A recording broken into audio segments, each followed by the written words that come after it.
नमस्कार मंडळी, योगिता दानवे रेसिपीजमध्ये तुमचं मनापासून खूप खूप स्वागत आहे.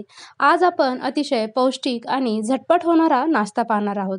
जर तुम्ही पोहे उपीट खाऊन कंटाळला असेल तर ही रेसिपी नक्की बनवून पहा. ही रेसिपी तुम्ही डब्याला सुद्धा देऊ शकता. इथे मी 10 ते 12 पालकाची पाने स्वच्छ धुवून मिक्सरच्या भांड्यामध्ये घातली आहेत आणि त्यामध्ये 1 वाटी रवा इथे घातला आहे. साधारण अर्धी वाटी दही इथे मी घेतलेलं आहे. दही आपल्याला जास्त आंबट नको आहे. यामध्ये घातली आहे थोडीशी मी कोथिंबीर. चवीनुसार मीठ घालायचं आहे. 1 चमचा साखर आणि अर्धी वाटी पाणी घालून हे मिक्सरला छान असं बारीक वाटून घेतलेलं आहे. आपण यामध्ये रवा घातला आहे त्यामुळे हे मिश्रण आपण 10 मिनिट भिजवून देऊ. 10 मिनिटानंतर आपण यामध्ये अर्धा चम्मच खायचा सोडा घातला आहे आणि मिश्रण आपल्याला हे एकाच साईडने असं गोल-गोल फिरवीत छान असं फेटून घ्यायचं आहे.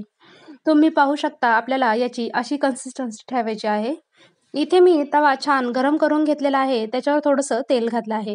तुम्हाला जर तेल घालायचं नसेल तर थोडंसं पाणी शिंपडून नंतर टिश्यू पेपरने ते पुसून घेऊ शकता.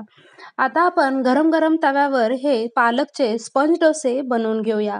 अगदी झटपट तयार होतात आणि शिवाय पौष्टिकसुद्धा आहेत. डाळ तांदूळ काहीही भिजवायला नको अशा एकदम सोप्या पद्धतीने अतिशय झटपट असे आपले पालकाचे स्पंज डोसे पटकन तयार होतात. मी हे स्पंज डोसे दोन्हीही बाजूने भाजून घेतले आहे. तुम्ही हवं तर एका बाजूने सुद्धा भाजून घेऊ शकता.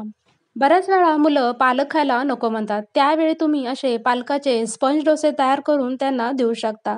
अगदी झटपट होतात आणि पौष्टिक सुद्धा आहेत. असा सुपर हेल्दी, सुपर टेस्टी नाश्ता तुम्ही नक्की बनवा.